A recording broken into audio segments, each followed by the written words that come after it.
In Rice, what a player. Man of the match performance. Arsenal 3, Bayern Munich 1. Arsenal defeat Bayern Munich, their first defeat of the season. The first time they've only scored 1 goal in 17 games as well. So yeah, fantastic. Before I get into it, make sure you guys like the video, subscribe to the channel, and let's get straight into it. So Arsenal made a few changes. Lewis Skelly came in for Calafiori as well as Mascara for Nkape from the weekend, but everything was the same. And I got to admit, in the first half, Bayern Munich were definitely the most dominant team in terms of possession-wise. At one stage, it was 72% possession for Bayern Munich at the Emirates. Also had 29% possession. So Bayern were dominating the ball. Arsenal could not get out of attack. And you could see those definitely, we're up against a good team. We're up against a team that know what they're doing. They could play out from the back, play out from the press, and they were kind of dictating the play, controlling the play. And Arsenal weren't really creating any kind of chances. They weren't having the ball, really. And this is kind of what obviously Vincent Kompany's teams like tend to do. They tend to try and dominate possession. Obviously, he's got it from Pep Guardiola, obviously the guy that used to manage him. So yeah, man. Obviously, Bayern were dominating the ball, but weren't really creating anything. Ray didn't make any saves during that period of time. But if you were to look on the game and say who's been the kind of the better team or who looks like the team more likely to score during this period of time, you would have said Bayern Munich, because like I said, Arsenal couldn't string 2-3 passes together before they were losing possession and the Bayern were kind of recycling the ball. However, it was actually Arsenal that took the lead. Good play by Zubimendi down the right-hand side, winning a corner, and it was a fantastic ball in by Bukayo Saka. Great delivery in to the path of Jurgen Timber. Manuel Neuer in no man's land. He would have been in no man's land for a couple of times in this game. We'll get back to that obviously shortly. But yeah, in no man's land, and it's a great flick on header by Jurgen Timber to make it 1-0. I think he scored a similar goal against Man United last season when we beat them 2-0 in December last season. And yeah, man, that's 3 goals for Jurgen Timber from corners, man. He's actually got more goals from corners than Gabriel this season. Gabriel's got 2. Jurgen Timber's now got 3. So Jurgen Timber as well as Gabriel is posed to be a threat from these kind of set pieces, man. So yeah, that was a 1-0. And like I said, it was kind of gets to run a play, but obviously as an Arsenal fan, you take it. But then Bayern Munich scored a fantastic goal from their perspective, man. 24 passes in the build-up, and then it was Kimmich who was playing that kind of deep line number 6 role.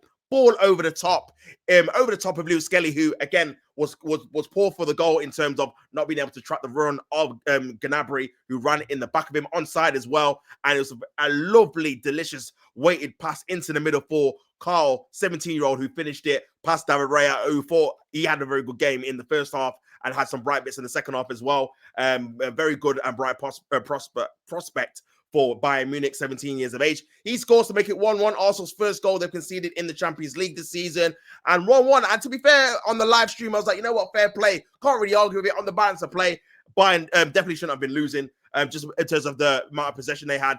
And obviously, Arsenal didn't really create too much chances. But before they actually did score, they did actually create a chance. A lovely bit of build-up play. I just remember now between Eze. I think he put it through a player's legs. Nice little 1-2 with Mikel Merino into the path of Eze, and you just think, just shoot after scoring a hat-trick in the last game. But I think he opted to pass it to or score it to Saka. The pass was obviously overhit, and he went out for a goal kick. But yeah, that was a pivotal moment in terms of Arsenal potentially could have gone 2-0 up, but then it was obviously dragged back to 1-1. And then, yeah, at halftime, it ended 1-1, man. And I thought at the second half, I thought, okay, you know what? We could try and up the levels a little bit, get some more possession, and try and get our key players in the game more like Declan Rice, like Saka, and stuff like that. And then, yeah, I think we definitely, in my opinion, could go on and win the game.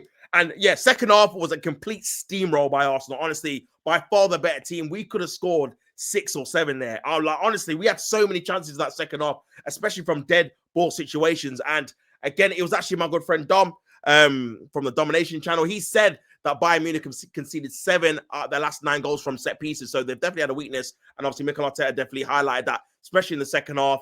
A couple of chances for Mikel Merino, 3 headers. He definitely should have scored one of them in the second half, coming from corners and obviously direct free kicks.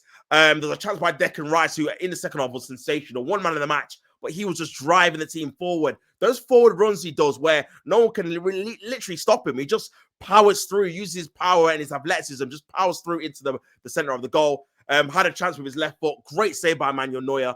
And Saka just couldn't pull it in. Then we had another chance, another set piece, and it was Mascara with the header. Another fantastic save by Manuel Neuer, saving it to prevent Arsenal from taking the lead.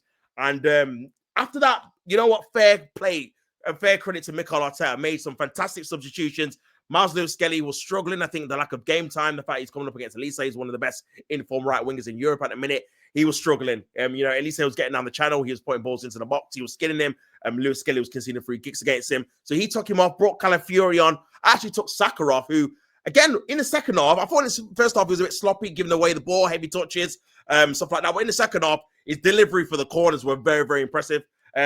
And again, he was causing problems, making Bayern Munich give away fouls against him. But he actually came off. And I feel like you actually did see the depth of Arsenal's squad for the first time in a while, because we've had quite a few injuries in the attacking lineup. So we've had to kind of keep the kind of same attacking front three. You've seen it against Sunderland, for example, where we didn't have the option of bringing on Madueke or bringing on Martinelli. But we did it in this game, and it was perfect. Bayern were playing a high line. They have pace, and this is one of the things that I've liked about, obviously, Arsenal squad depth, is that we've got different personnel plays in different positions. Obviously, a bit of bad news. So I just remembered Trossard came off in the first half with a calf injury. That's why Madueke came on the left. Wasn't really doing too much on the left, to be honest with you. And then he took Sakharov, put Madueke on the right, brought on Martinelli to play on the left. And it was actually Calafiori who came on from Miles Lewis-Skelly as well, who set up the goal for Madueke on the right-hand side. So fair play to Mikel Arteta. Substitutions changed the game. Calafiori with a powerful run on the left. Fantastic ball across. And Madueke had a tap in. Some of those will go over the bar. I've seen Harvey Barnes missed an easy one against City. So it was just important to just get on target. He got it, obviously, his foot over it. And he scored his first ever Arsenal goal and his first ever Champions League goal of the season, or ever, sorry.